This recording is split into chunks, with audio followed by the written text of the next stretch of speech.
सत श्री अकाल। न्यूज़ 18 पंजाब हरियाणा हिमाचल देख रहे सारे दर्शकों का स्वागत। मैं हां अमृत विरदी। बुलेटिन की शुरुआत करते हैं वड्डी खबर के नाल गल करते हैं दिल्ली के मुख मंत्री अरविंद केजरीवाल की, जिन्हां दी तबीयत बिगड़ गई है। जी हां, अरविंद केजरीवाल की सेहत खराब हुई है। केजरीवाल की सेहत खराब हुई है क्योंकि हल्का बुखार और गले दे विच खराश की शिकायत है। उन्होंने तबीयत बिगड़न तो बाद खुद नूं आइसोलेट कर लिया है, खुद नूं क्वारंटीन कर लिया है। केजरीवाल ने सारिया मीटिंगां रद्द कर दित्तियां ने। कल केजरीवाल का कोरोना टेस्ट होवेगा तां दिल्ली दे मुख मंत्री दी तबीयत बिगड़ी है। सीधा रुख करते हैं दिल्ली का, मेरे सहयोगी रचना लाइव जुड़े हुए ने। तो रचना, अरविंद केजरीवाल की तबीयत बिगड़ी है फिलहाल, क्या कुछ अपडेट आपके पास? देखिए, जिस तरीके से दिल्ली के मुख्यमंत्री अरविंद केजरीवाल को कल हल्के बुखार और गले खराश की शिकायत थी और आज ये बताया जा रहा है कि अरविंद केजरीवाल की तबीयत थोड़ी खराब है और अब उनका कल कोरोना का टेस्ट होगा। जिस तरीके से दिल्ली इस वक्त कोरोना की जैसी बीमारी से गंभीर रूप से जूझ रही है और ऐसे में दिल्ली के मुख्यमंत्री अरविंद केजरीवाल की तबीयत खराब हो जाना एक बेहद दुख की बात भी है और चिंता का विषय भी है कि दिल्ली के मुख्यमंत्री जब खुद बीमार हो जाएंगे तो किस तरीके से दिल्ली को संभाला जाएगा। लेकिन अब जिस तरीके से उनकी कल से तबीयत खराब है, इसके बाद उनकी जो तमाम मीटिंग्स है वो कैंसिल कर दी गई हैं और बताया जा रहा है कि अरविंद केजरीवाल ने इस वक्त खुद को आइसोलेट कर लिया है, किसी से वो मिल नहीं रहे हैं और खुद को होम आइसोलेट इन्होंने किया हुआ है। कल उनका कोरोना का टेस्ट होगा तो जाहिर सी बात है कि कल टेस्ट होने के बाद ये देखना होगा कि क्या कुछ रिपोर्ट्स में आता है। फिलहाल तबीयत अभी उनकी नासाज बताई जा रही है। जी रचना, शुक्रिया फिलहाल इस तमाम जानकारी के लिए।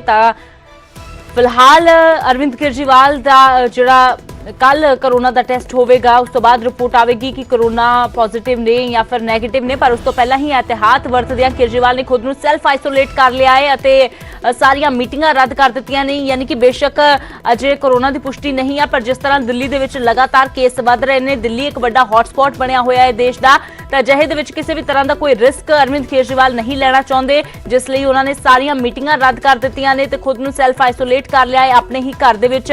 तबीयत बिगड़ी है, बुखार है हल्का ते नाल ही गले दे विच खराश की शिकायत है अरविंद केजरीवाल नूं, जिस तो बाद सैल्फ आइसोलेट किया है, अपने आप नूं क्वारंटीन कर लिया है, सारिया मीटिंगां रद्द कर लईआं ने। तां फिलहाल कल कोरोना टेस्ट अरविंद केजरीवाल का होवेगा, उस तो बाद ही कोरोना के बारे स्थिति साफ हो पाएगी, पर उस तो पहले एहतियात वरतदियां केजरीवाल ने सैल्फ आइसोलेट अपने आप नूं जरूर कर लिया है।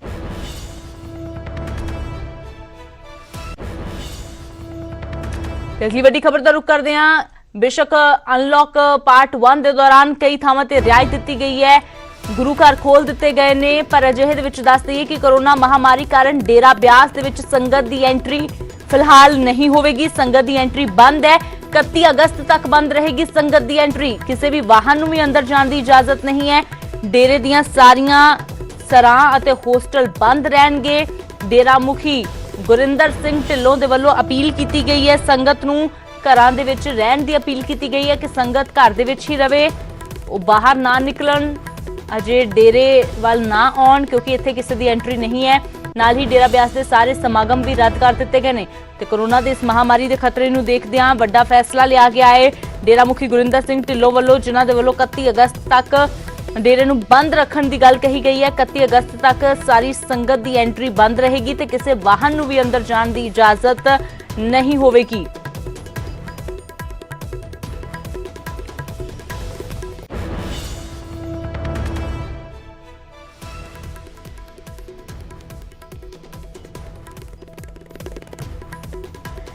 राजीव शर्मा मेरे सहयोगी फोन लाइन तो जुड़ गए ने। राजीव, एक पासे अनलॉक पार्ट 1 दे विच रियायतां मिल रही ने, बंद हुई थावां खुल रही ने, पर दूजे पासे डेरे जाण वालियां दी चाह अजे पूरी नहीं हो सकती। 31 अगस्त तक एंट्री बंद कर दी गई है। जी हाँ, देखो जिस तरीके दे नाल पूरे देश भर दे विच ये खबरां सामने आ रही ने कि वक्-वक् जिलिਆਂ ਦੇ ਵਿੱਚ ਜਾਂ वक्-वक् सूबिਆਂ ਦੇ ਵਿੱਚ कोरोना ਦੇ ਜਿਹੜੇ मामले ने ਉਹ रुकण ਦਾ नाम नहीं लै रहे। ਤਾਂ ਜੇਕਰ ਅਸੀਂ ਗੱਲ ਕਰੀਏ डेरा राधा स्वामी जो सत्संग ब्यास है तो उत्थे पूरे वैसे तो दुनिया भर तो लोग पहुंचते सी, पर जेकर असीं भारत की गल करिए तो वक्-वक् सूबिਆਂ तो जिहड़ी संगत है वो उत्थे होण वाले जिहड़े ਭੰਡਾਰੇ ਨੇ ਜਾਂ ਫਿਰ ਜਿਹੜੇ ਸਤਸੰਗ ਸੀ ਤਾਂ ਉਸ ਦੇ ਵਿੱਚ ਸ਼ਿਰਕਤ ਕਰਨ ਦੇ ਲਈ ਆਉਂਦੇ ਨੇ। ਤਾਂ ਇਸ ਕਰਕੇ ਉਹਨਾਂ ਵੱਲੋਂ ਇਹ ਫੈਸਲਾ ਲਿਆ ਗਿਆ ਕਿ ਫਿਲਹਾਲ ਜੋ ਹੈ ਉਹ ਇੱਥੇ ਸੰਗਤ ਨਾ ਪਹੁੰਚੇ। ਇਸ ਕਰਕੇ ਉਹਨਾਂ ਵੱਲੋਂ 31 ਅਗਸਤ ਤੱਕ ਜੋ ਹੈ ਫੈਸਲਾ ਲਿਆ ਗਿਆ ਕਿ ਜਦੋਂ ਤੱਕ ਸਰਕਾਰ ਦੇ ਕੋਈ ਅਗਲੇ ਆਦੇਸ਼ ਜਾਂ ਫਿਰ ਕੋਈ ਵੈਕਸੀਨ ਇਸ ਦੀ ਤਿਆਰ ਨਹੀਂ ਹੁੰਦੀ ਤਾਂ ਉਦੋਂ ਤੱਕ, ਕਿਉਂਕਿ ਬਹੁਤ ਜ਼ਿਆਦਾ ਜੇਕਰ ਲੋਕ ਉੱਥੇ ਇਕੱਤਰ ਹੋਣਗੇ ਤਾਂ ਸੋਸ਼ਲ ਡਿਸਟੈਂਸਿੰਗ ਦਾ ਜਿਹੜਾ ਕਿਤੇ ਨਾ ਕਿਤੇ ਇਸ ਦੇ ਨੂੰ ਮੇਨਟੇਨ ਕਰਨ ਦੇ ਵਿੱਚ ਵੀ ਦਿੱਕਤ ਆ ਸਕਦੀ ਹੈ ਔਰ ਕਮਿਊਨਿਟੀ ਸਪਰੈਡ ਦਾ ਇੱਕ ਵੱਡਾ ਥ੍ਰੈਟ ਜੋ ਹੈ। ਇਸ ਕਰਕੇ ਉਹਨਾਂ ਵੱਲੋਂ ਕਿਸੇ ਵੀ ਵਾਹਨ ਨੂੰ ਔਰ ਕਿਸੇ ਵੀ ਸ਼ਰਧਾਲੂ ਨੂੰ ਜੋ ਹੈ ਉਸ ਪਾਸੇ ਆਉਣ ਦੀ ਮਨਾਹੀ ਕੀਤੀ ਗਈ ਔਰ ਅੱਜ ਉਹਨਾਂ ਵੱਲੋਂ ਇਹ ਇੱਕ ਸੁਨੇਹਾ ਜਿਹੜਾ ਹੈ ਸਾਰੇ ਜਿਹੜੀ ਸੰਗਤ ਨੂੰ ਦਿੱਤਾ ਗਿਆ ਕਿ 31 ਅਗਸਤ ਤੱਕ ਫਿਲਹਾਲ ਕੋਈ ਵੀ ਸਤਸੰਗ ਜਿਹੜਾ ਉਹ ਬਿਆਸ ਵਿਖੇ ਨਹੀਂ ਕੀਤਾ ਜਾਏਗਾ। ਜੀ ਰਾਜੀਵ, ਸ਼ੁਕਰੀਆ ਫਿਲਹਾਲ ਇਸ ਸਾਰੀ ਜਾਣਕਾਰੀ ਦੇ ਲਈ। ਤਾਂ ਇੱਕ ਚੰਗੀ ਪਹਿਲ ਇਸ ਨੂੰ ਜ਼ਰੂਰ ਕਿਹਾ ਜਾ ਸਕਦਾ ਹੈ ਕਿਉਂਕਿ ਅਜੇ ਵੀ ਬੇਸ਼ੱਕ ਬਹੁਤ ਸਾਰੀਆਂ ਥਾਵਾਂ ਖੋਲ੍ਹ ਦਿੱਤੀਆਂ ਗਈਆਂ ਨੇ ਪਰ ਉੱਥੇ ਲੋਕਾਂ ਨੂੰ ਸੋਸ਼ਲ ਡਿਸਟੈਂਸਿੰਗ ਬਣਾਏ ਰੱਖਣ ਦੇ ਲਈ ਕਿਹਾ ਜਾ ਰਿਹਾ। ਤਾਂ ਅਜਿਹੇ ਦੇ ਵਿੱਚ ਜਦੋਂ ਡੇਰਾ ਬਿਆਸ ਦੇ ਵਿੱਚ ਸਤਸੰਗ ਹੁੰਦੇ ਨੇ, ਜਦੋਂ ਭੰਡਾਰੇ ਹੁੰਦੇ ਨੇ ਤਾਂ ਵੱਡਾ ਜਾਮ ਵੀ ਅੰਮ੍ਰਿਤਸਰ ਹਾਈਵੇ ਤੇ ਦੇਖਣ ਨੂੰ ਮਿਲਦਾ ਹੈ। ਤਾਂ ਅਜਿਹੇ ਦੇ ਵਿੱਚ ਦੁਬਾਰਾ ਤੋਂ ਇੰਨਾ ਇਕੱਠ ਨਾ ਹੋਵੇ, ਇੰਨੇ ਜ਼ਿਆਦਾ ਲੋਕ ਇਕੱਠੇ ਨਾ ਹੋਣ, ਇਸ ਲਈ ਡੇਰਾ ਮੁਖੀ ਦੇ ਵੱਲੋਂ ਇਹ ਫੈਸਲਾ ਲਿਆ ਗਿਆ ਹੈ ਕਿ ਹੁਣ 31 ਅਗਸਤ ਤੱਕ ਕੋਈ ਵੀ ਸਤਸੰਗ ਨਹੀਂ ਹੋਵੇਗਾ। 31 ਅਗਸਤ ਤੱਕ ਸੰਗਤ ਦੀ ਐਂਟਰੀ ਬੰਦ ਰਹੇਗੀ।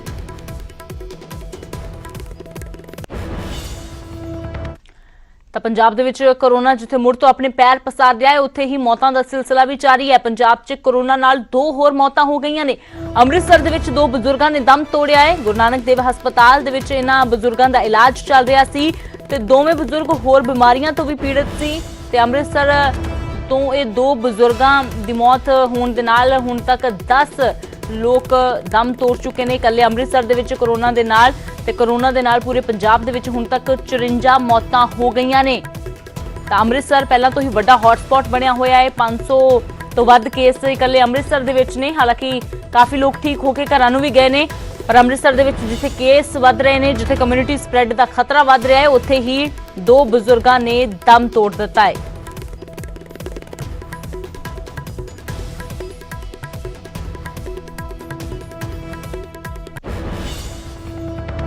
ਤਾਂ ਹੁਣ ਗੱਲ ਕਰਦੇ ਹਾਂ ਪੰਜਾਬ ਦੇ ਵਿੱਚ ਦੂਜਾ ਵੱਡਾ ਹੌਟਸਪੌਟ ਬਣੇ ਹੋਏ ਜਲੰਧਰ ਦੀ, ਜਿੱਥੇ ਮੁੜ ਤੋਂ ਕੋਰੋਨਾ ਬਲਾਸਟ ਹੋਇਆ ਹੈ। ਇਕੱਠੇ 14 ਹੋਰ ਨਵੇਂ ਮਾਮਲੇ ਸਾਹਮਣੇ ਆਏ ਨੇ। 14 ਮਾਮਲੇ ਪੋਜ਼ਿਟਿਵ ਪਾਏ ਗਏ ਨੇ।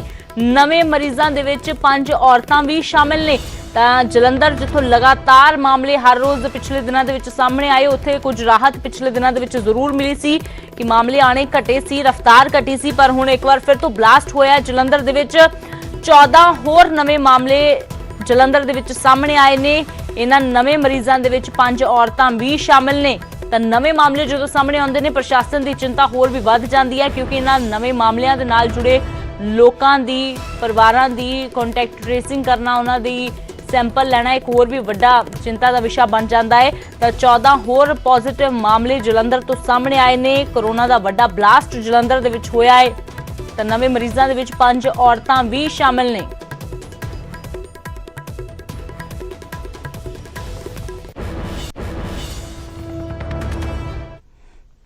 ਤਾਂ ਇੱਕ ਪਾਸੇ ਮਾਮਲੇ ਲਗਾਤਾਰ ਸਾਹਮਣੇ ਆ ਰਹੇ ਨੇ, ਉਸ ਸਭ ਦੇ ਵਿਚਾਲੇ ਸਭ ਦੀਆਂ ਨਜ਼ਰਾਂ 8 ਜੂਨ ਤੇ ਟਿਕੀਆਂ ਹੋਈਆਂ ਸੀ ਕਿਉਂਕਿ 8 ਜੂਨ ਨੂੰ ਪਹਿਲੇ ਫੇਜ਼ ਦੇ ਤਹਿਤ ਵੱਖ-ਵੱਖ ਛੋਟਾਂ ਦਿੱਤੀਆਂ ਜਾ ਰਹੀਆਂ ਸੀ। ਤਾਂ ਉਸ ਤਹਿਤ ਅੱਜ ਦੇਸ਼ ਭਰ ਦੇ ਵਿੱਚ ਵੱਡੀਆਂ ਰਿਆਇਤਾਂ ਮਿਲੀਆਂ ਨੇ। ਗੁਰੂ ਘਰ ਖੋਲ੍ਹ ਦਿੱਤੇ ਗਏ ਨੇ।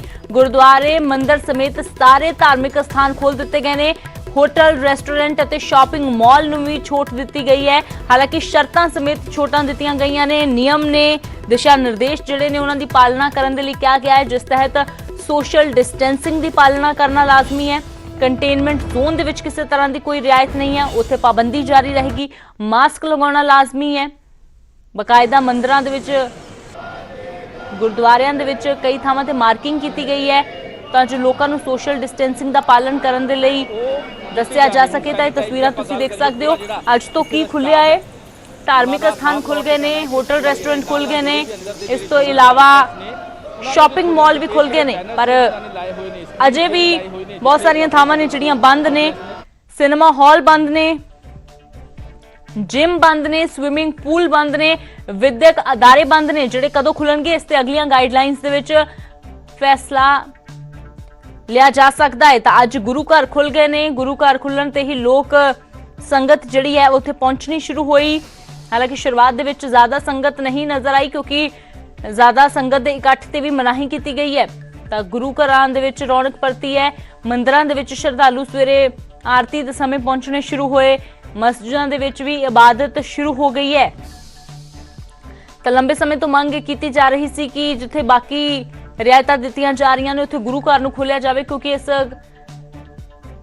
ਸੰਕਟ ਦੇ ਦੌਰਾਨ ਹਰ ਕੋਈ ਰੱਬ ਦੇ ਦਰ ਤੇ ਜਾ ਕੇ ਅਰਦਾਸ ਕਰਨਾ ਚਾਹੁੰਦਾ ਹੈ, ਦੁਆ ਮੰਗਣਾ ਚਾਹੁੰਦਾ ਹੈ। ਇਸ ਮਹਾਮਾਰੀ ਤੋਂ ਬਚਣ ਦੇ ਲਈ ਸਰਬੱਤ ਦੇ ਭਲੇ ਦੀ ਅਰਦਾਸ ਹਰ ਕੋਈ ਕਰਨਾ ਚਾਹੁੰਦਾ ਹੈ। ਤਾਂ ਅਜਿਹੇ ਦੇ ਵਿੱਚ ਜਦੋਂ ਹੁਣ ਗੁਰੂ ਘਰ ਖੁੱਲੇ ਤਾਂ ਹਰ ਕੋਈ ਪਹੁੰਚਣਾ ਉੱਥੇ ਸ਼ੁਰੂ ਹੋਇਆ। ਦਰਬਾਰ ਸਾਹਿਬ ਦੇ ਵਿੱਚ ਵੀ ਸੰਗਤ ਨਜ਼ਰ ਆਈ। ਪੰਚਕੂਲਾ ਤੋਂ ਨਾਢਾ ਸਾਹਿਬ ਦੇ ਵਿੱਚ ਵੀ ਦਰਸ਼ਨ ਦੇ ਲਈ ਸੰਗਤ ਸ਼ੁਰੂ ਹੋ ਗਈ ਹੈ ਪਹੁੰਚਣਾ। ਦਿੱਲੀ ਦੇ ਵਿੱਚ ਬੰਗਲਾ ਸਾਹਿਬ ਦੇ ਵਿੱਚ ਵੀ ਸੰਗਤ ਪਹੁੰਚਣੀ ਸ਼ੁਰੂ ਹੋਈ।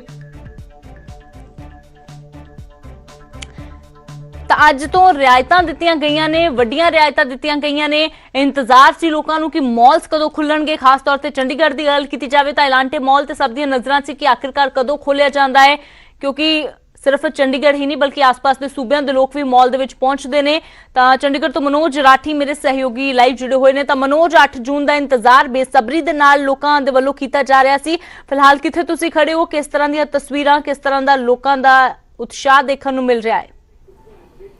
देखो अमृत काफ़ी ਜਿਹੜਾ ਹੈਗਾ ਵੇਟ ਕਰਨਾ ਪਿਆ ਲੋਕਾਂ ਨੂੰ। ਹਾਲਾਂਕਿ ਕਰੋਨਾ ਬਿਮਾਰੀ ਹੈ, ਹਾਲਾਂਕਿ ਖਤਮ ਨਹੀਂ ਹੋਈ, ਲੇਕਿਨ ਕੁਝ ਸ਼ਰਤਾਂ ਨਾਲ। ਹੁਣ ਪਹਿਲਾਂ ਵਾਲਾ ਕੰਮ ਨਹੀਂ ਹੈ, ਹੁਣ ਐਕਸਟਰਾ ਆਰਡੀਨਰੀ ਸਿਚੁਏਸ਼ਨ ਹੈ।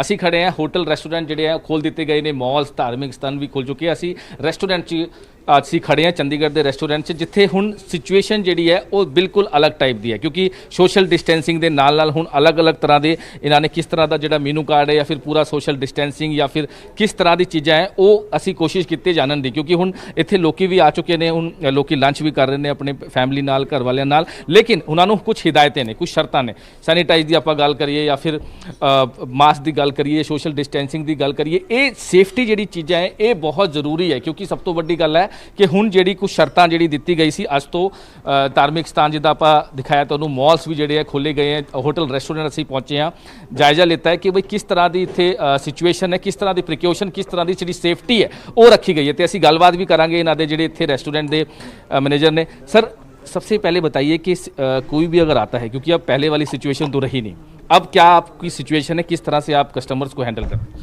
सर, सबसे पहला गेस्ट को आते हैं हम लोग उसका सोशल डिस्टेंस के बारे में हम बता देते हैं। पहला हमारा सैनिटाइजरिंग करेंगे सबसे पहला। उसके बाद जो गेस्ट मास्क नहीं पहनते उसका मास्क भी इंतजाम भी किया हुआ है। किसी को कैप चाहिए तो वो भी है। थर्मल स्कैनिंग भी कर रहे हैं सारे गेस्ट को। उसके बाद हम गेस्ट को अंदर ले रहे हैं। और स्पेशली अगर सबसे बड़ी बात यह है कि आपने अब जो मेनू कार्ड है वो आपने डिजिटल अमृत जे ਇਹਦੇ ਵਿੱਚ ਹੁਣ ਹੋਰ ਥੋੜਾ ਜਿਹਾ ਕੀਤਾ ਹੈ ਕਿ ਬਈ ਜਿਹੜਾ ਮੈਨੂ ਕਾਰਡ ਮਿਲਦਾ ਸੀਗਾ ਹੁਣ ਮੈਨੂ कार्ड नहीं डिजिटल मेन्यू कार्ड ਜਿਹੜਾ है वो ਇੱਥੇ प्रोवाइड करता जा रहा है। सर, ये किस तरह से इसको मेन्यू कार्ड को कैसे किया जाता है? सर, इसको हम QR कोड से ऐप डाउनलोड करने के बाद इसको आपको जस्ट स्कैन करना है। स्कैन करते तुरंत आपको अपना पूरा मेनू आपको अपना स्क्रीन में मोबाइल में आ जाएगी। उससे देख के गेस्ट को ऑर्डर भी कर सकते हैं। वहाँ से आपको जो अपना ऑर्डर बॉय ले लेगा, उसके बाद हम गेस्ट को सर्विस कर देंगे। मैन्युअली मेन्यू कार्ड नहीं देंगे? मैनुअली हम मेनू कार्ड बंद किया हुआ सर, क्योंकि इसी वजह से, क्योंकि मैनुअल से देने से दूसरे से ये बढ़ जाती है, इसी वजह से हमने मैनुअल बंद किया हुआ है। आपने स्टाफ को किस तरह से हिदायतें, पूरा स्क्रीन कार्ड या फेस फिल वगैरह सारा? हाँ, स्टाफ को मैंने पूरा ब्रीफिंग भी की हुई है, किस तरीके से उसको ट्रेनिंग भी किया हुआ है। प्लस उसको mask screening, mask plus hand wash और ग्लव्स सारे कुछ हमने उसको दिया हुआ है। तो सैनिटाइजर वगैरह सारा कुछ पिया है ते लोकी। तमनोज, एक ਹੋਰ ਗੱਲ ਜਾਨਣਾ ਚਾਹਾਂਗੇ ਕਿ 50% ਸਿਟਿੰਗ ਅਰੇਂਜਮੈਂਟ ਦੇ ਨਾਲ ਇਜਾਜ਼ਤ ਮਿਲੀ ਸੀ ਕਿ 50% ਸਿਟਿੰਗ ਅਰੇਂਜਮੈਂਟ ਦੇ ਨਾਲ ਬਿਠਾਇਆ ਜਾ ਸਕਦਾ ਹੈ, ਤਾਂ ਕਿਸ ਤਰ੍ਹਾਂ ਦੀ ਬੈਠਣ ਦੀ ਵਿਵਸਥਾ ਕੀਤੀ ਗਈ ਹੈ ਕਿ ਇੱਕ ਟੇਬਲ ਤੋਂ ਦੂਸਰੇ ਟੇਬਲ ਦੀ ਦੂਰੀ ਹੈ ਜਾਂ ਫਿਰ ਇੱਕ ਟੇਬਲ ਤੇ ਜਿਹੜੀਆਂ ਕੁਰਸੀਆਂ ਲਗਾਈਆਂ ਗਈਆਂ ਨੇ ਉਹਨਾਂ ਦੇ ਵਿੱਚ ਕਿੰਨਾ ਜਾਂ ਡਿਸਟੈਂਸ ਰੱਖਿਆ ਗਿਆ ਹੈ? देखो 50% की सोशल डिस्टेंसिंग का जरा ध्यान है वो भी रखा गया है। तो सर, एक चीज़ और आपसे जानना चाहेंगे, क्योंकि सोशल डिस्टेंसिंग का ध्यान है, तो किस तरह से आपने टेबल्स का अरेंजमेंट किया है कि लोगों एक साथ जुड़ के जो है वो खाना वगैरह? सर, एक टेबल्स का बीच में से 6 फीट का गैप रखा गया हुआ है, क्योंकि टेबल्स में काफ़ी गैप है। क्योंकि ये आप तो देख सकते हो कि सारे टेबल्स में रखा हुआ, फिर भी उसका बावजूद भी हमने टेबल्स में रिजर्व और रखा हुआ है बीच में। एक टेबल का बाद सेकंड टेबल आ जाएगा, उसको बीच के टेबल में नहीं दें, बाद के टेबल में हम दे दें, उस हिसाब से डिस्टेंस भी रखा गया हुआ है। तो सोशल डिस्टेंसिंग विद दी बहुत ਜ਼ਰੂਰੀ है, तो सोशल डिस्टेंसिंग का ध्यान भी रखा गया है। लेकिन सब तो बड़ी गल है कि लोगों को भी हुण, हालांकि हजे इन्ना रश जिहड़ा हैगा वो वेखण नूं नहीं मिल रहा, क्योंकि लोकी। सर, आप कितने दिनों बाद आज? सर, ऑलमोस्ट 2-2.5 महीने हो गए रेस्टोरेंट बंद पड़े हैं, तो उसके बाद हमारा फेवरेट रेस्टोरेंट है, ये स्वागत आते रहते हैं यहाँ पे, तो आज ही खुला है, तो इसलिए हमने सोचा कि आज ही जाना है यहाँ पे। सोशल डिस्टेंसिंग का social distancing is very good. They have done the job very good. And ਤੇ ਵੀਰ ਦੀ ਸਭ ਤੋਂ ਵੱਡੀ ਗੱਲ ਹੈ ਕਿ ਇਹਦੇ ਵਿੱਚ ਸੋਸ਼ਲ ਡਿਸਟੈਂਸਿੰਗ ਦਾ ਵੀ ਧਿਆਨ ਜਿਹੜਾ ਹੈਗਾ ਰੱਖਣ ਦੀ ਗੱਲ ਕੀਤੀ ਗਈ ਹੈ ਤੇ ਜਿਹੜਾ ਸਟਾਫ ਹੈ ਉਹਨਾਂ ਨੂੰ ਵੀ ਹਦਾਇਤਾਂ ਦਿੱਤੀ ਗਈ ਹੈ। ਮੈਨੂ ਕਾਰਡ ਜਿਹੜਾ ਹੈਗਾ ਉਹ ਡਿਜੀਟਲ ਦੀ ਗੱਲ ਕੀਤੀ ਗਈ ਹੈ। ਜੇ ਆਪਾਂ ਗੱਲ ਕਰੀਏ ਚੰਡੀਗੜ੍ਹ ਦੀ, ਚੰਡੀਗੜ੍ਹ ਵਿੱਚ ਮਾਲ ਇਲੈਂਟੇ ਮਾਲ ਜਾਂ ਫਿਰ ਹੋਰ ਤੇਰੀ ਧਾਰਮਿਕ ਸਥਾਨ ਨੇ ਜਾਂ ਹੋਟਲ ਰੈਸਟੋਰੈਂਟ ਖੁੱਲ੍ਹ ਤਾਂ ਗਏ ਨੇ, ਲੇਕਿਨ ਸ਼ਰਤਾਂ ਜਿਹੜੀ ਹੈ ਉਹ ਦਿੱਤੀ ਗਈਆਂ ਪ੍ਰਸ਼ਾਸਨ ਵੱਲੋਂ ਸਾਫ਼ ਤੌਰ ਤੇ ਕਿ ਬਈ ਇਸ ਤਰ੍ਹਾਂ ਦੀ ਜਿਹੜੀ ਪ੍ਰੀਕਾਸ਼ਨਸ ਨੇ, ਇਸ ਤਰ੍ਹਾਂ ਦੀ ਜਿਹੜੀ ਸੇਫਟੀ ਹੈ, ਇਸ ਤਰ੍ਹਾਂ ਦੀ ਮਨੋਜ ਹੱਥ ਵਰਤਣਾ ਬੇहद ਜ਼ਰੂਰੀ ਹੈ। ਫਿਰ ਚਾਹੇ ਉਹ ਕਸਟਮਰ ਹੋਣ, ਗਾਹਕ ਹੋਣ ਜਾਂ ਫਿਰ ਹੋਟਲ ਰੈਸਟੋਰੈਂਟ ਦੇ ਮਾਲਕ ਹੋਣ, ਹਰ ਕਿਸੇ ਦੇ ਲਈ ਇਹਤਿਆਤ ਵਰਤਣਾ ਇਸ ਵੇਲੇ ਬਹੁਤ ਜ਼ਰੂਰੀ ਹੈ। ਤਾਂ ਚੰਡੀਗੜ੍ਹ ਦੇ ਵਿੱਚ ਕਿਸ ਤਰ੍ਹਾਂ ਸੋਸ਼ਲ ਡਿਸਟੈਂਸਿੰਗ ਦਾ ਧਿਆਨ ਰੱਖਿਆ ਜਾ ਰਿਹਾ ਹੈ ਜਾਂ ਕੀ ਕੁਝ ਨਵਾਂ ਕੀਤਾ ਜਾ ਰਿਹਾ ਹੈ, ਕਿਸ ਤਰ੍ਹਾਂ ਦੀ ਤਸਵੀਰ ਉਹ ਤੁਸੀਂ ਦੇਖੀ। ਲੁਧਿਆਣਾ ਦਾ ਹਾਲ ਜਾਣ ਲੈਂਦੇ ਹਾਂ, ਰੋਹਿਤ ਗੌੜ ਮੇਰੇ ਸਹਿਯੋਗੀ ਲਾਈਵ ਜੁੜੇ ਹੋਏ ਨੇ। ਤਾਂ ਰੋਹਿਤ, ਅੱਜ 8 ਜੂਨ ਤੋਂ ਬਾਅਦ ਕਿਸ ਤਰ੍ਹਾਂ ਦੀ ਤਸਵੀਰ ਲੁਧਿਆਣਾ ਦੀ, ਕੀ ਕੁਝ ਬਦਲਾਅ ਹੈ ਤੇ ਕੀ ਕੁਝ ਤਿਆਰੀਆਂ ਨੇ?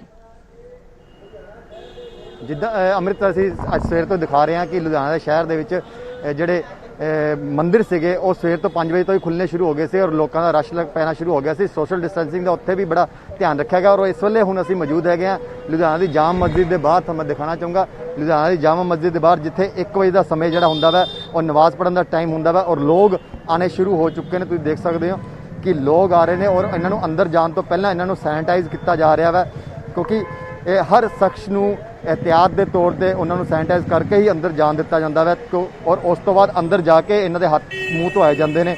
ਬੇਸ਼ੱਕ ਅਸੀਂ ਵੀ ਜਦੋਂ ਅੰਦਰ ਜਾਣਾ ਚਾਹੁੰਦੇ ਹਾਂ ਤਾਂ ਸਾਨੂੰ ਵੀ ਪਹਿਲਾਂ ਸੈਨੀਟਾਈਜ਼, ਤੁਸੀਂ ਦੇਖ ਸਕਦੇ ਹੋ ਸਾਨੂੰ ਵੀ ਸੈਨੀਟਾਈਜ਼ ਕੀਤਾ ਜਾ ਰਿਹਾ ਵਾ ਤਾਂ ਕਿ ਹਰ ਪੱਖੋਂ ਇਹਤਿਆਤ ਜਿਹੜਾ ਵਾ ਉਹ ਇਹਤਿਆਤ ਵਰਤਿਆ ਜਾ ਰਿਹਾ ਵਾ। ਲੁਧਿਆਣਾ ਦੀ ਜਾਮਾ ਮਸਜਿਦ ਦੇ ਅੰਦਰ ਦੀ ਤਸਵੀਰਾਂ ਅਸੀਂ ਤੁਹਾਨੂੰ ਦਿਖਾਉਣਾ ਚਾਹਾਂਗੇ। ਇਸਲਾਮ ਦੇ ਵਿੱਚ ਵੈਸੇ ਵੀ ਪਹਿਲਾਂ ਵੀ ਕਿ ਨਮਾਜ਼ ਪੜ੍ਹਨ ਤੋਂ ਪਹਿਲਾਂ ਹੱਥ ਮੂੰਹ ਧੋਣ ਵਾਸਤੇ ਕਿਹਾ ਜਾਂਦਾ ਵਾ ਔਰ ਇੱਥੇ ਤੁਸੀਂ ਦੇਖ ਸਕਦੇ ਹੋ ਕਿ ਹੱਥ ਮੂੰਹ ਧੋ ਕੇ ਹੀ ਨਮਾਜ਼ ਪੜ੍ਹੀ ਜਾਂਦੀ ਹੈ। ਤਾਂ ਇਸ ਚੀਜ਼ ਦਾ ਵੀ ਕਿਤੇ ਨਾ ਕਿਤੇ ਇਸ ਧਰਮ ਦੇ ਵਿੱਚ ਪਹਿਲੇ ਤੌਰ ਤੇ ਹੀ ਇਹਤਿਆਤ ਵਰਤਿਆ ਜਾਂਦਾ ਵਾ ਕਿ ਧਾਰਮਿਕ ਤੌਰ ਤੇ ਵੀ ਇਹਨੂੰ ਦੇਖਿਆ ਜਾਂਦਾ ਵਾ। ਤੇ ਦੂਜੇ ਪਾਸੇ ਅਸੀਂ ਦਿਖਾਈਏ ਅੰਦਰ ਨਮਾਜ਼ ਪੜ੍ਹਨ ਦੇ ਜਿਹੜੇ ਰੱਖੇ ਗਏ ਨੇ, ਇਹਨਾਂ ਨੇ ਮੈਟ ਵਿਛਾਏ ਗਏ ਨੇ, ਉਹ ਤੁਸੀਂ ਦੇਖ ਸਕਦੇ ਹੋ ਕਿ ਇੱਕ ਡਿਸਟੈਂਸ ਤੇ ਵਿਛਾਏ ਗਏ ਨੇ ਤਾਂ ਕਿ ਕੋਈ ਵੀ ਸ਼ਖਸ ਕਿਸੇ ਦੇ ਕੋਲ ਨਾ ਹੋਵੇ, ਨਾਲ ਜੁੜ ਕੇ ਨਾ ਬੈਠ ਸਕੇ, ਕਿਉਂਕਿ ਅਮੂਮਨ ਦੇਖਿਆ ਜਾਂਦਾ ਕਿ ਨਮਾਜ਼ ਦੇ ਟਾਈਮ ਜਦੋਂ ਲੋਕ ਹੁੰਦੇ ਨੇ ਉਹ ਜੁੜ ਕੇ ਬੈਠ ਕੇ ਆਪਣੀ ਨਮਾਜ਼ ਅਦਾ ਕਰਦੇ ਨੇ। ਤੇ ਸਾਡੇ ਨਾਲ ਇੱਥੇ ਦੇ ਜਿਹੜੇ ਇਮਾਮ ਸਾਹਿਬ ਹੈਗੇ ਨੇ ਉਹਨਾਂ ਨਾਲ ਅਸੀਂ ਗੱਲ ਕਰ ਲੈਂਦੇ ਹਾਂ। ਸਰ, ਕਿਸ ਤਰੀਕੇ ਨਾਲ ਨਮਾਜ਼ ਪੜ੍ਹਾਈ ਜਾ ਰਹੀ ਹੈ, ਕਿਸ ਤਰੀਕੇ ਨਾਲ ਇਹਤਿਆਤ ਵਰਤਿਆ ਜਾ ਰਿਹਾ, ਕਿਉਂਕਿ ਕੋਵਿਡ-19 ਦੇ ਤਹਿਤ ਕੁਝ ਨਿਯਮ ਦਿੱਤੇ ਗਏ ਨੇ ਔਰ ਅੱਜ ਤੋਂ ਲੋਕ ਮਸਜਿਦ 'ਚ ਆਉਣੇ ਸ਼ੁਰੂ ਹੋ ਗਏ ਨੇ। ਬਿਸਮਿਲ੍ਲਾਹਿਰਰਹਿਮਾਨਿਰਰਹੀਮ। ਸ਼ੁਰੂ ਕਰਦਾ ਅੱਲਾਹ ਤਾਲਾ ਦੇ ਨਾਂ ਤੋਂ ਜੋ ਬੜਾ ਮਿਹਰਬਾਨ ਤੇ ਨਿਹਾਇਤ ਰਹਿਮ ਕਰਨ ਵਾਲਾ।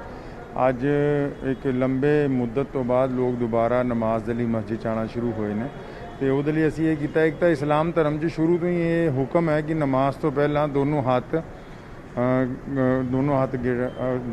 ਔਰ ਮੂੰਹ ਔਰ ਨੱਕ ਔਰ ਦੋਨੋਂ ਬਾਹਾਂ, ਫਿਰ ਪੈਰ ਔਰ ਸਿਰ, ਇਹਨਾਂ ਨੂੰ ਧੋ ਕੇ ਅੰਦਰ ਵੜਿਆ ਜਾਵੇ। ਤੇ ਉਸ ਤੋਂ ਪਹਿਲਾਂ ਹੁਣ ਅਸੀਂ ਗੇਟ ਤੇ ਹੀ ਕੀਤਾ ਕਿ ਉਹਨਾਂ ਨੂੰ ਕਹਿੰਦੇ ਵੀ ਇਹਨੂੰ ਸੈਨੀਟਾਈਜ਼ ਕਰੋ ਬੰਦੇ ਨੂੰ, ਤੇ ਉਹਦੇ ਹੱਥ ਤੇ ਵੀ ਸੈਨੀਟਾਈਜ਼ਰ ਪਾ ਕੇ ਤਾਂ ਕਿ ਉਹ ਚੰਗੀ ਤਰ੍ਹਾਂ ਉਹਨੂੰ ਰੱਬ ਕਰ ਲਵੇ ਤਾਂ ਕਿ ਕੋਈ ਕੀਟਾਣੂ ਹੋਵੇ ਤੇ ਉਹ ਖਤਮ ਹੋ ਜਾਵੇ। ਉਸ ਤੋਂ ਬਾਅਦ ਫਿਰ ਉਹ ਵਜ਼ੂ ਕਰਦਾ ਹੈ। ਵਜ਼ੂ ਕਰਨ ਤੋਂ ਬਾਅਦ ਅਸੀਂ ਜਿਹੜੇ ਮਸਜਿਦ ਦੇ ਦੋਨੋਂ ਹਾਲ ਹੈ ਇਹਨਾਂ 'ਚੋਂ ਕਾਰਪੇਟ ਚੱਕ ਦਿੱਤੇ। ਕਾਰਪੇਟ ਚੱਕਣ ਤੋਂ ਬਾਅਦ ਇਹਨਾਂ ਨੂੰ ਜਾਨਮਾਜ਼ ਵਿਛਾਏ ਗਏ ਤਾਂ ਕਿ ਇੱਕ ਬੰਦਾ ਦੂਸਰੇ ਤੋਂ ਘੱਟੋ ਘੱਟ 2 ਮੀਟਰ ਦੀ ਦੂਰੀ ਦੇ ਉੱਤੇ ਰਹੇ ਤਾਂ ਕਿ ਨਮਾਜ਼ ਦੇ ਵਿੱਚ ਜੋੜਿਆ ਹੈ ਕਿ ਸੋਸ਼ਲ ਡਿਸਟੈਂਸ ਦਾ ਖਿਆਲ ਰੱਖਿਆ ਜਾਏ ਤਾਂ ਕਿ ਇਸ ਬਿਮਾਰੀ ਦੇ ਨੈਟਵਰਕ ਨੂੰ ਤੋੜਿਆ ਜਾ ਸਕੇ। ਅੱਛਾ, ਇੱਕ ਚੀਜ਼ ਹੋਰ, ਨਮਾਜ਼ ਦੇ ਟਾਈਮ ਤੇ ਕਿੰਨੇ ਕੁ ਲੋਕਾਂ ਨੂੰ ਅਲਾਓ ਕੀਤਾ ਗਿਆ ਵਾ ਕਿ ਇੱਕ ਟਾਈਮ ਤੇ ਲੋਕ ਇਸ ਮਸਜਿਦ 'ਚ ਆ ਕੇ ਆਪਣੀ ਨਮਾਜ਼ ਅਦਾ ਕਰ ਸਕਦੇ ਨੇ? ਕਿਉਂਕਿ ਅਮੂਮਨ ਦੇਖਿਆ ਜਾਂਦਾ ਵਾ ਕਿ ਨਮਾਜ਼ ਦੇ ਟਾਈਮ ਇੱਕ ਭਾਰੀ ਰਸ਼ ਲੱਗ ਜਾਂਦਾ, ਪਰ ਬੇਸ਼ੱਕ ਅੱਜ ਦੇ ਦਿਨ ਦੇ ਸਾਨੂੰ ਰਸ਼ ਘੱਟ ਦਿਖ ਰਿਹਾ। ਇਹਦਾ ਕਾਰਨ ਕੀ ਹੈ ਔਰ ਲੋਕ ਕੀ ਹੁਣ ਅਵੋਇਡ ਕਰ ਰਹੇ ਨੇ ਜਾਂ ਤੁਹਾਡੇ ਪੱਖੋਂ ਉਹਨਾਂ ਨੂੰ ਕਿਹਾ ਗਿਆ ਵਾ ਕਿ ਨਮਾਜ਼ ਸਿਰਫ ਇੰਨੇ ਲੋਕਾਂ ਨੂੰ ਹੀ ਪੜ੍ਹਾਈ ਜਾਊਗੀ, ਕੁਝ ਲਿਮਿਟ ਬੰਨੀ ਗਈ ਹੈ? ਇੱਦਾਂ ਹੈ ਕਿ ਕੋਵਿਡ-19 ਨੂੰ ਲੈ ਕੇ ਤੁਹਾਨੂੰ ਪਤਾ ਹੈ ਕਿ ਸਾਰੇ ਧਾਰਮਿਕ ਸਥਾਨ ਬੰਦ ਸੀ। ਧਾਰਮਿਕ ਸਥਾਨਾਂ ਦੇ ਅੰਦਰ ਜਿਹੜੇ ਲੋਕ ਰਹਿ ਰਹੇ ਸੀਗੇ ਗੁਰਦੁਆਰੇ, ਮਸਜਿਦ, ਮੰਦਿਰਾਂ 'ਚ, ਉਹੀ ਨਮਾਜ਼ ਜਾਂ ਇਬਾਦਤ ਕਰ ਰਹੇ ਸੀ। ਹੁਣ ਜਦੋਂ ਸ਼ੁਰੂ ਹੋਇਆ ਤੇ 20 ਲੋਕਾਂ ਨੂੰ ਇਜਾਜ਼ਤ ਦਿੱਤੀ ਗਈ ਹੈ ਕਿ 20 ਲੋਕ ਜਿਹੜੇ ਨੇ ਉਹ ਨਮਾਜ਼ ਦੇ ਵਿੱਚ ਆ ਸਕਦੇ ਨੇ। ਤੇ ਅਸੀਂ ਇੱਕ ਤਾਂ ਲੋਕੀ ਅਵੇਅਰ ਨੇ ਪਹਿਲਾਂ ਤਾਂ ਆਲਰੇਡੀ, ਦੂਜਾ ਅਸੀਂ ਸਖਤੀ ਦੇ ਨਾਲ ਲੋਕਾਂ ਨੂੰ ਇਹ ਸੁਨੇਹਾ ਦਿੱਤਾ ਕਿ ਵੀ ਇੱਕ ਟਾਈਮ 'ਚ 20 ਹੀ ਲੋਕ ਨਮਾਜ਼ ਪੜ੍ਹਨਗੇ। ਉਹ ਨਮਾਜ਼ ਪੜ੍ਹ ਕੇ ਚੱਲ ਜਾਣ ਤੇ 20 ਹੋਰ ਆ ਜਾਣ, ਉਹ ਚਲੇ ਜਾਣ ਤੇ 20 ਹੋਰ ਆ ਜਾਣ। ਇਸ ਤਰ੍ਹਾਂ ਭਾਵੇਂ ਸਾਰਾ ਦਿਨ ਤੁਸੀਂ ਆਉਂਦੇ ਰਹੋ ਲੇਕਿਨ 20 ਲੋਕਾਂ ਤੋਂ ਜ਼ਿਆਦਾ ਦਾ ਕੱਟ ਨਹੀਂ ਕੀਤਾ ਜਾਵੇ। ਦੇਖ ਸਕਦੇ ਹੋ ਤੁਸੀਂ ਸਾਫ਼ ਤੌਰ ਤੇ ਕਿ ਇਹਨਾਂ ਨੇ ਹਿਦਾਇਤਾਂ ਜਾਰੀ ਕੀਤੀਆਂ ਹੋਈਆਂ ਵਾ ਕਿ ਕੋਈ ਵੀ ਸ਼ਖਸ ਅਗਰ ਨਮਾਜ਼ ਪੜ੍ਹਨ ਵਾਸਤੇ ਇੱਥੇ ਆਉਂਦਾ ਵਾ ਤਾਂ ਉਸ ਨੂੰ ਇੱਕ ਲਿਮਟ ਦਿੱਤੀ ਗਈ ਹੈ ਕਿ ਉਹ ਪਹਿਲ ਜਿਹੜੇ ਨਮਾਜ਼ ਪੜ੍ਹਨ ਵਾਲੇ ਹੈਗੇ ਨੇ ਉਹ ਪਹਿਲਾਂ ਪੜ੍ਹ ਕੇ ਹਟਣਗੇ ਤੇ ਉਸ ਤੋਂ ਬਾਅਦ ਹੀ ਦੂਸਰੇ ਸ਼ਖਸ ਆ ਕੇ ਨਮਾਜ਼ ਪੜ੍ਹ ਸਕਦਾ। ਇੱਕ ਲਿਮਟ ਜੇ ਤਸਵੀਰਾਂ ਮੈਂ ਤੁਹਾਨੂੰ ਦਿਖਾਉਣਾ ਚਾਹੂੰਗਾ ਕਿ ਨਮਾਜ਼ ਦਾ ਟਾਈਮ ਹੋ ਚੁੱਕਾ ਵਾ ਔਰ ਲੋਕ ਆਪਣੇ ਇੱਕ ਟਾਈਮ ਦੀ ਨਮਾਜ਼ ਜਿਹੜੀ ਇਸ ਟਾਈਮ ਦੀ ਜਿਹੜੀ ਨਮਾਜ਼ ਹੈਗੀ ਆ ਉਹ ਪੜ੍ਹ ਚੁੱਕੇ ਨੇ, ਪੜ੍ਹ ਕੇ ਹਟ ਰਹੇ ਨੇ ਤੇ ਦੂਸਰੇ ਲੋਕ ਉਸ ਜਗ੍ਹਾ ਤੇ ਆ ਕੇ ਬੈਠ ਕੇ ਨਮਾਜ਼ ਅਦਾ ਕਰ ਰਹੇ ਨੇ, ਕਿਉਂਕਿ ਸੋਸ਼ਲ ਡਿਸਟੈਂਸਿੰਗ ਦਾ ਖਾਸਾ ਤੌਰ ਤੇ ਮਸਜਿਦਾਂ ਦੇ ਵਿੱਚ ਵੀ ਧਿਆਨ ਰੱਖਿਆ ਜਾ ਰਿਹਾ ਹੈ ਤਾਂ ਕਿ ਕਿਸੇ ਵੀ ਤਰੀਕੇ ਦੀ ਕੋਈ ਵੀ ਕੋਤਾਹੀ ਨਾ ਰਹਿ ਜਾਵੇ। ਕਿਸੇ ਦੇ ਪੱਖੋਂ ਇਹ ਜਿਹੜੀ ਮਹਾਮਾਰੀ ਚੱਲ ਰਹੀ ਹੈ ਉਸ ਦੇ ਚਲਦੇ ਕੋਈ ਇਸ ਦੀ ਚਪੇਟ ਚ ਨਾ ਜਾਵੇ, ਇਸ ਚੀਜ਼ ਦੀ ਖਾਸਾ ਤੌਰ ਤੇ ਧਿਆਨ ਰੱਖਿਆ ਜਾ ਰਿਹਾ ਹੈ। ਬਿਲਕੁਲ ਰੋਹਿਤ, ਇਸ ਤਰੀਕੇ ਦੇ ਨਾਲ ਹੀ ਜੇਕਰ 20 ਲੋਕ ਆਉਣਗੇ ਤਾਂ ਨਮਾਜ਼ ਵੀ ਅਦਾ ਹੋ ਜਾਵੇਗੀ ਤੇ ਇਸ ਤਰੀਕੇ ਦੇ ਨਾਲ ਸਭ ਨੂੰ ਮੌਕਾ ਵੀ ਮਿਲੇਗਾ ਤੇ ਇਸ ਦੇ ਨਾਲ ਸੋਸ਼ਲ ਡਿਸਟੈਂਸਿੰਗ ਵੀ ਬਰਕਰਾਰ ਰਹੇਗੀ। ਤਾਂ ਪਟਿਆਲਾ ਦੇ ਵਿੱਚ ਕਿਸ ਤਰ੍ਹਾਂ ਦਾ ਹਾਲ ਹੈ? ਮਨੋਜ ਸ਼ਰਮਾ ਮੇਰੇ ਸਹਿਯੋਗੀ ਲਾਈਵ। ਲੋਕ ਕਾਫੀ ਸਮੇਂ ਤੋਂ ਇੰਤਜ਼ਾਰ ਕਰ ਰਹੇ ਸੀ ਇਸ ਦਿਨ ਦਾ, ਤਾਂ ਫਿਲਹਾਲ ਕਿਸ ਤਰ੍ਹਾਂ ਦੀਆਂ ਤਸਵੀਰਾਂ ਅੱਜ ਪਟਿਆਲਾ ਦੀਆਂ? जी बिल्कुल अमृत, मैं जिस तरह सवेरे दसा सी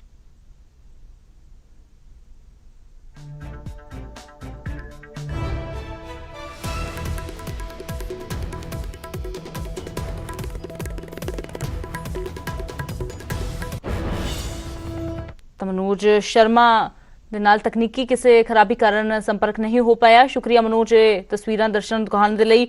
ਲੁਧਿਆਣਾ ਤੋਂ ਰੋਹਿਤ ਗੌਡ ਮੇਰੇ ਸਹਿਯੋਗੀ ਜੁੜੇ। ਰੋਹਿਤ, ਤੁਹਾਡਾ ਵੀ ਸ਼ੁਕਰੀਆ। ਚੰਡੀਗੜ੍ਹ ਤੋਂ ਮਨੋਜ ਰਾਠੀ ਨੇ ਤਸਵੀਰਾਂ ਦਿਖਾਈਆਂ ਕਿ ਕਿਸ ਤਰ੍ਹਾਂ ਹੋਟਲਾਂ ਦੇ ਵਿੱਚ ਇਹਤਿਆਤ ਵਰਤਿਆ ਜਾ ਰਿਹਾ ਹੈ। ਮਨੋਜ, ਤੁਹਾਡਾ ਵੀ ਸ਼ੁਕਰੀਆ। ਤਾਂ ਗੁਰੂਧਾਮ ਖੁੱਲ ਗਏ ਨੇ, ਹੋਟਲ ਖੁੱਲ ਗਏ ਨੇ, ਰੈਸਟੋਰੈਂਟ ਖੁੱਲ ਗਏ ਨੇ, ਲੋਕ ਪਹੁੰਚ ਰਹੇ ਨੇ ਤੇ ਸਭ ਦੇ ਵਿਚਾਲੇ ਦੁਨੀਆ ਭਰ ਦੀਆਂ ਨਜ਼ਰਾਂ ਸੀ ਕਿ ਦਰਬਾਰ ਸਾਹਿਬ ਦੇ ਵਿੱਚ ਕਦੋਂ ਦਰਸ਼ਨ ਕਰਨ ਦੇ ਲਈ ਜਾ ਸਕਣਗੇ ਤੇ ਦਰਬਾਰ ਸਾਹਿਬ ਦੇ ਵਿੱਚ ਵੀ ਸ਼ਰਧਾਲੂ ਪਹੁੰਚਣੇ ਸ਼ੁਰੂ ਹੋ ਗਏ ਨੇ ਤੇ ਇਸ ਦੌਰਾਨ ਖਾਸ ਤੌਰ ਤੇ ਸੈਨੀਟਾਈਜ਼ਿੰਗ ਵੀ ਕੀਤੀ ਜਾ ਰਹੀ ਹੈ। लॉकडाउन तो बाद अनलॉक 1 की शुरुआत हो चुकी है और अज तो देश भर के धार्मिक स्थानों नूं संगत के लिए खोल दिता गया। तो हरमंदर साहब की किस तरीके की इस वेले तस्वीर है, इस वेले एक्सक्लूसिव जिहड़ी तस्वीर हरमंदर साहब के अंदरों असीं तुहानूं दिखाउण जा रहे हैं कि परिक्रमा दे विच सब तो पहलां तां ये देखो कि संगत की जिहड़ी आमद है ਉਹ ਅੱਜ ਸ਼ੁਰੂ ਹੋ ਚੁੱਕੀ ਹੈ। ਹਾਲਾਂਕਿ ਹਰਮੰਦਰ ਸਾਹਿਬ ਨੂੰ ਲਾਕਡਾਊਨ ਦੇ ਦੌਰਾਨ ਵੀ ਬੰਦ ਨਹੀਂ ਕੀਤਾ ਗਿਆ ਸੀ, ਸੰਗਤ ਨੂੰ ਵੀ ਕਿਸੇ ਤਰ੍ਹਾਂ ਦੀ ਬਣਾਈ ਨਹੀਂ ਕੀਤੀ ਗਈ ਸੀ। ਤਾਂ ਅੱਜ ਇੱਕ ਰੌਣਕ ਜਿਹੜੀ ਜਿਸ ਨੂੰ ਲੈ ਕੇ ਲੋਕ ਚਿੰਤਤ ਵੀ ਸਨ ਕਿ ਜਿਹੜੀਆਂ ਤਸਵੀਰਾਂ ਲਾਕਡਾਊਨ ਦੇ ਦੌਰਾਨ ਹਰਮੰਦਰ ਸਾਹਿਬ ਦੀਆਂ ਸਾਹਮਣੇ ਆਈਆਂ ਉਹਨਾਂ ਨੇ ਸੰਗਤ ਨੂੰ ਭਾਵਕ ਵੀ ਕੀਤਾ। ਤਾਂ ਅੱਜ ਦੀ ਜਿਹੜੀ ਤਸਵੀਰ ਹੈ ਉਹ ਸੰਗਤ ਨੂੰ ਵੀ ਰਾਹਤ ਦੇ ਰਹੀ ਹੈ ਔਰ ਇੱਕ ਜਿਹੜੀ ਹਰਮੰਦਰ ਸਾਹਿਬ ਦੇ ਅੰਦਰ ਹਰ ਕੋਈ ਨਤਮਸਤਕ ਹੋਣਾ ਚਾਹੁੰਦਾ ਕਿਉਂਕਿ ਗੁਰੂ ਦੇ ਚਰਨਾਂ ਦੇ ਵਿੱਚ ਆ ਕੇ ਅਰਦਾਸ ਬੇਨਤੀ ਇਹੀ ਹਰ ਕੋਈ ਕਰ ਰਿਹਾ ਕਿ ਜਲਦ ਤੋਂ ਜਲਦ ਇਸ ਮਹਾਮਾਰੀ ਤੋਂ ਛੁਟਕਾਰਾ ਮਿਲੇ। ਤਾਂ ਇਹ ਇਸ ਵੇਲੇ ਪਰਿਕਰਮਾ ਦੀ ਤਸਵੀਰ ਹੈ ਔਰ ਹੁਣ ਤੁਹਾਨੂੰ ਮੈਂ ਸੱਚਖੰਡ ਹਰਮੰਦਰ ਸਾਹਿਬ ਜਿੱਥੇ ਸੰਗਤ ਨਤਮਸਤਕ ਹੁੰਦੀ ਹੈ ਉੱਥੇ ਕਿਸ ਤਰੀਕੇ ਦੇ ਪ੍ਰਬੰਧ ਕੀਤੇ ਗਏ ਨੇ ਕਿਉਂਕਿ ਸੋਸ਼ਲ ਡਿਸਟੈਂਸਿੰਗ ਅਤੇ ਫਿਜ਼ੀਕਲ ਡਿਸਟੈਂਸਿੰਗ ਨੂੰ ਮੇਨਟੇਨ ਰੱਖਣ ਦੇ ਲਈ ਐਸਜੀਪੀਸੀ ਵੱਲੋਂ ਪਹਿਲਾਂ ਤੋਂ ਹੀ ਪ੍ਰਬੰਧ ਕੀਤੇ ਗਏ ਸਨ। ਜਿਹੜੇ ਸ਼ਰਧਾਲੂ ਹਰਮੰਦਰ ਸਾਹਿਬ ਦੇ ਅੰਦਰ ਦਾਖਲ ਹੁੰਦੇ ਨੇ ਪ੍ਰਵੇਸ਼ ਦੁਆਰ ਤੇ ਹੀ ਜੋ ਹੈ ਉਹਨਾਂ ਦੀ ਸਕਰੀਨਿੰਗ ਅਤੇ ਉਹਨਾਂ ਦੇ ਹੱਥ ਜਿਹੜੇ ਨੇ ਉਹ ਸੈਨੀਟਾਈਜ਼ ਕਰਵਾਉਣ ਤੋਂ ਬਾਅਦ ਉਹਨਾਂ ਨੂੰ ਅੱਗੇ ਭੇਜਿਆ ਜਾਂਦਾ। ਤਾਂ ਜਿਹੜੀ ਦਰਸ਼ਨੀ ਡਿਊਟੀ ਤੋਂ ਲੈ ਕੇ ਜਿਹੜਾ ਸੱਚਖੰਡ ਸ੍ਰੀ ਹਰਮੰਦਰ ਸਾਹਿਬ ਨੂੰ ਜਾਣ ਵਾਲਾ ਰਸਤਾ ਹੈ ਉੱਥੇ ਤੁਸੀਂ ਦੇਖੋ ਕਿ ਸੇਵਾਦਾਰਾਂ ਵੱਲੋਂ ਸੰਗਤ ਨੂੰ ਜੋ ਹੈ ਉਹ ਇੱਕ ਜਿਹੜੀ ਉਹਨਾਂ ਦੇ ਵਿੱਚ ਦੂਰੀ ਹੈ ਉਹ ਉਸ ਨੂੰ ਧਿਆਨ ਦੇ ਵਿੱਚ ਰੱਖਦਿਆਂ ਹੋਇਆਂ ਹੀ ਸੰਗਤ ਨੂੰ ਅੱਗੇ ਦਰਸ਼ਨਾਂ ਦੇ ਲਈ ਭੇਜਿਆ ਜਾ ਰਿਹਾ। ਤਾਂ ਇਹ ਪ੍ਰਬੰਧ ਜਿਹੜੇ ਨੇ ਐਸਜੀਪੀਸੀ ਵੱਲੋਂ ਕੀਤੇ ਗਏ ਨੇ ਕਿਉਂਕਿ ਇਸ ਥਾਂ ਤੇ ਪਹਿਲਾਂ ਬਹੁਤ ਜ਼ਿਆਦਾ ਭੀੜ ਨਜ਼ਰ ਆਉਂਦੀ ਸੀ। ਹਾਲਾਂਕਿ ਅੱਜ ਜਿਹੜਾ ਇਸ ਮਹੀਨੇ ਦੇ ਵਿੱਚ ਅਸੀਂ ਜੂਨ ਮਹੀਨਾ ਇਸ ਵੇਲੇ ਚੱਲ ਰਿਹਾ ਤਾਂ ਜੇਕਰ ਇਹਨਾਂ ਦਿਨਾਂ ਦੀ ਅਸੀਂ ਪਿਛਲੇ ਸਾਲਾਂ ਦੇ ਮੁਕਾਬਲੇ ਗੱਲ ਕਰੀਏ ਤਾਂ ਪੂਰੇ ਦੇਸ਼ ਦੇ ਵਿੱਚ ਗਰਮੀਆਂ ਦੀਆਂ ਛੁੱਟੀਆਂ ਹੋਣ ਕਰਕੇ ਬਹੁਤ ਵੱਡੀ ਤਾਦਾਦ ਦੇ ਵਿੱਚ ਸੰਗਤ ਜਿਹੜੀ ਹੈ ਉਹ ਦੇਸ਼ ਭਰ ਤੋਂ ਇੱਥੇ ਦਰਸ਼ਨਾਂ ਦੇ ਲਈ ਪਹੁੰਚਦੀ ਸੀ ਔਰ ਬਹੁਤ ਜ਼ਿਆਦਾ ਭੀੜ ਪੂਰੀ ਪਰਿਕਰਮਾ ਦੇ ਵਿੱਚ ਨਜ਼ਰ ਆਉਂਦੀ ਸੀ। ਪਰ ਇਸ ਵਾਰ ਲਾਕਡਾਊਨ ਦੇ ਚੱਲਦਿਆਂ ਜੋ ਹੈ ਧਾਰਮਿਕ ਸਥਾਨਾਂ ਨੂੰ ਬੰਦ ਕੀਤਾ ਗਿਆ ਸੀ, ਰੇਲ ਯਾਤਾਯਾਤ ਠੱਪ ਕਰ ਦਿੱਤਾ ਗਿਆ, ਹਵਾਈ ਜਿਹੜੀਆਂ ਉਡਾਨਾਂ ਨੇ ਉਹਨਾਂ ਨੂੰ ਵੀ ਰੱਦ ਕਰ ਦਿੱਤਾ ਗਿਆ ਸੀ ਜਿਸ ਕਰਕੇ ਇੱਥੇ ਜਿਹੜੀ ਸੰਗਤ ਹੈ ਉਹ ਬਹੁਤ ਘੱਟ ਪਹੁੰਚ ਰਹੀ ਸੀ।